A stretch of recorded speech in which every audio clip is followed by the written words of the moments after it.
Okay, so picking up where we left off, but before we jump, I guess, straight into things, the next thing we're going to do in this 3-step process that we talked about, using that hero image for AUGRC, is diving into a little bit of blend modes. Now, I guess 2 things to consider with blend mode is that, a blend mode, all it really is it's another layer where you're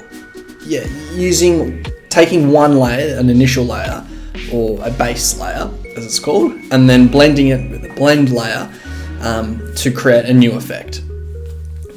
What you then have to think about is each part of these blending, or every blending mode as taking place at the pixel level.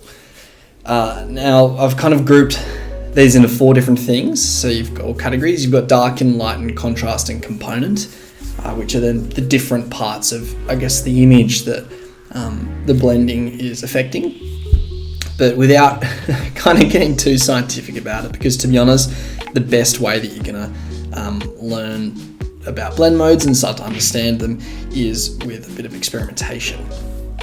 Just to give you a bit of an example and to help, I guess, kind of help you picture it, is that at a normal blend mode, and that's at 50% opacity, the base image looks like that. Blending it with 100% black at 50% opacity, so it's like a 50% kind of grey in if you think about it in terms of saturation or brightness. And then that's then the result that you receive if it's on a normal mode. Now, there are loads and loads of different blend modes, but there's definitely, as always, an 80/20. Like, there's kind of the ones that you use the most. Normal, dark, and multiply and screen are definitely ones you'll use a lot. And then here's a bit of a description on them. As I said, I'm not going to really kind of go into them deeply because it will get too scientific and kind of above the nose stuff. And the other ones we use a lot are hue, saturation, color, and luminance. Again, here's some more, explanations of those. But we're not really going to dive too much into that.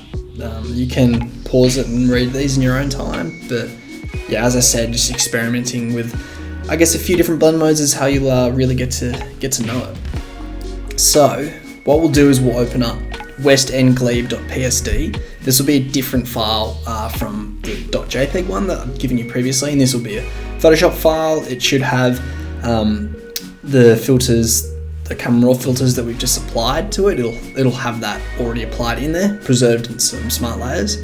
And then it'll also have this group called blending. This is where you can then experiment with blending white and black, and then also a color slider.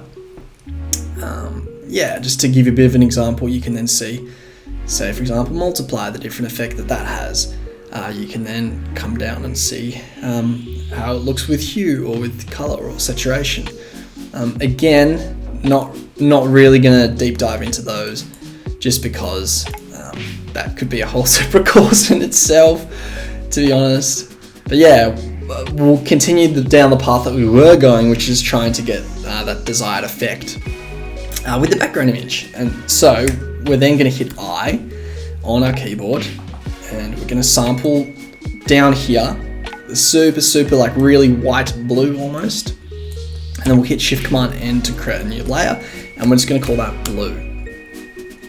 For the time being, we'll hit G with the paint, so you get the paint bucket tool. Again, if you don't have the paint bucket tool selected, you can hold Option and come and select over here, or equally right click, and then we'll fill that there like that. That looks cool.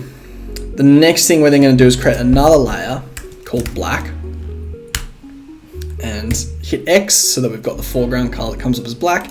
Equally, if it's not selected, you can just come in here and select black, hit G, and we're going to fill that. Cool. We've now got the 2 different effects that we're then going to apply over the image so as to start to receive that end or desired outcome we're looking for.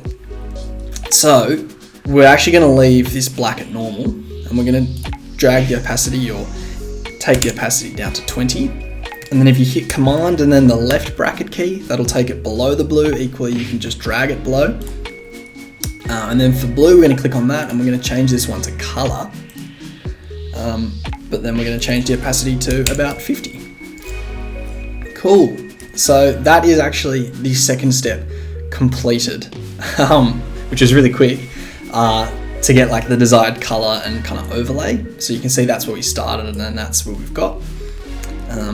Cool thing is it then kind of adds a bit of blue into then the concrete.